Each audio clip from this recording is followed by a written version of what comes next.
close আস্তে আস্তে close high close কে আছে ক্লোজ কে আছে সামনে আছেন আপনি ওইদিকে সরাই তারপরে শুরু করব কেক শুধু কেক সবাই ধরো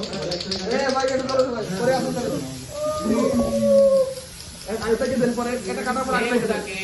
ওকে আরেকটাকে দেন আরেকটাকে দেন আরেকটা হাত করে সব করে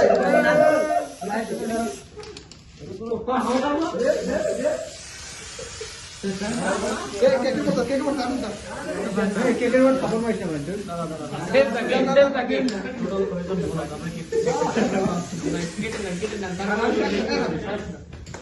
পেন্ডা তারি দেন পেন্ডা যেমন ভাই জানেন না তাকে দিতে বলবো ভালো কথা বিড়ি দর করে থাকে 25 টাকা ভাই আপনি এই কেকটা না এখন টোটাল কয়জন বোন তারপরে কেকটা ভাবে কাটো না 25 টাকা করবেন 25 পিস করে দেন ডিউটিতে আছেন ওদের ডিউটিতে পৌঁছে আগে দুজনে খাওয়াই দাও আগে খাওয়া না খাওয়াই দে কি করে তারা দেখেন খাওয়াই দে